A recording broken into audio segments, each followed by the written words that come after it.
Bonjour à tous, c'est Clarisse. Bienvenue dans un ticket gratuit pour le paradis. Je vous rappelle que vous pouvez me retrouver chaque dimanche matin sur les applications Apple, Samsung, Spotify, YouTube, Patreon, etc. La lecture de la Bible est gratuite. Je vous invite à vous abonner pour avoir accès à l'étude du passage et à des bonus.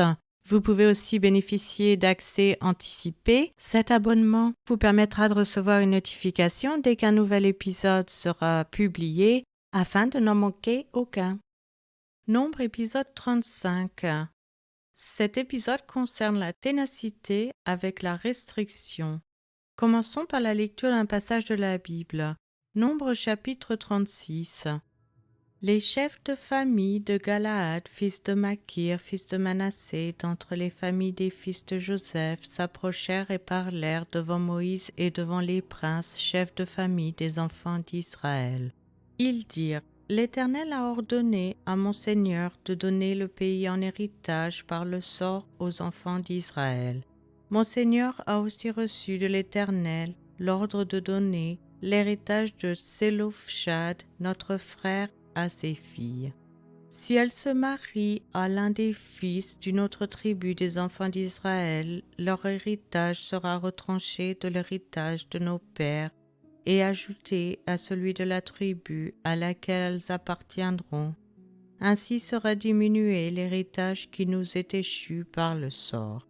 Et quand viendra le jubilé pour les enfants d'Israël, leur héritage sera ajouté à celui de la tribu à laquelle elles appartiendront, et il sera retranché de celui de la tribu de nos pères.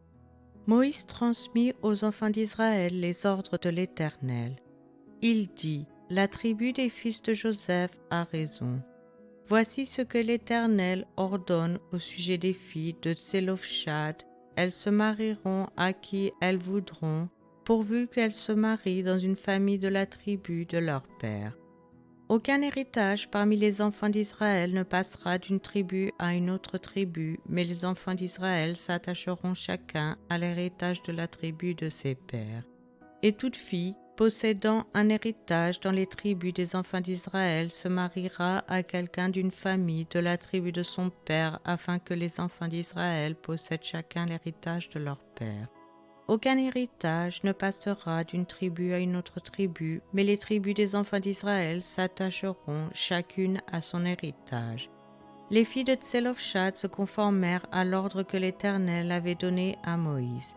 Machla, Sirtsa, Ogla, Milka et Noa, filles de Tselophshad, se marièrent aux fils de leur oncle. Elles se marièrent dans les familles des fils de Manassé, fils de Joseph, et leur héritage resta dans la tribu de la famille de leur père. Tels sont les commandements et les lois que l'Éternel donna par Moïse aux enfants d'Israël dans les plaines de Moab, près du Jourdain, vis-à-vis de Jéricho. Je vous remercie à tous d'avoir écouté. C'était Clarisse dans un ticket gratuit pour le paradis.